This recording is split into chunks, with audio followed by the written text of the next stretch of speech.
屬牛嘅朋友，2026年你哋面臨嘅係害太歲。害呢個字意思就係陷害與不協調。呢一年你會發現，原本談好嘅合約突然生變，信任嘅朋友喺背後講你是非，或者係家中嘅長輩變得特別難溝通。不過2026亦都係你嘅財富月，只要處理好人際問題，錢財依然能夠守得住。正月運勢起步期，工作量增加，有貴人提攜，但壓力亦都同步而嚟。注意財不露白，呢個月容易被親友借錢，建議委婉拒絕。2月克制情緒之月，家中瑣事多，可能會有漏水或維修問題，建議對家人多一分體諒，避免喺屋內爭吵。3月職場變動月，同事之間容易有派系鬥爭，化解，保持中立，切忌多做事，少講話，以免捲入風波。4月三合貴人月，運勢明顯好轉，有新合作機會出現，甚至有外快或兼職嘅可能。亮點，呢個係全年最適合落實重大決定嘅月份。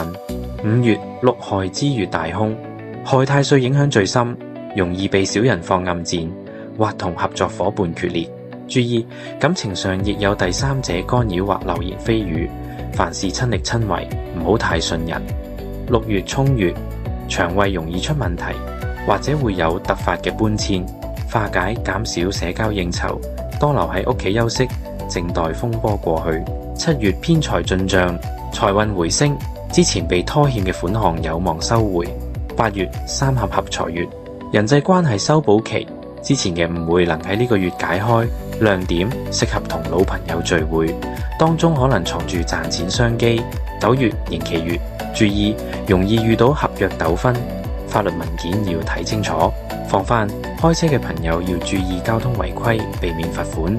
10月穩步發展，工作進入軌道，雖然忙碌，但好有成就感。11月六合貴人月，屬鼠嘅貴人會出現，幫你解決難題。亮點，感情運極佳，單身者有望喺年尾脫單。12月回歸平穩，建議作為一年嘅總結，適合做身體檢查，為來年轉運做準備。建議佩戴蛇或者雞形飾物，三合貴人，呢能增強你嘅氣場，讓小人唔敢靠近，並將害太歲嘅力量轉化為合作嘅力量。2026年可以喺辦公台嘅左手邊放一小盆文竹或水種植物，呢個有助於柔化人際關係。屬牛嘅人天生固執，但喺害太歲年柔軟係你嘅救命符。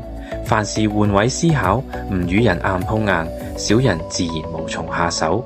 屬牛嘅朋友，2026年只要能防小人與控情緒，呢個依然係個累積財富嘅好年份。下集我哋會講生肖屬虎嘅朋友，佢哋喺2026年竟然係合太歲嘅幸運兒。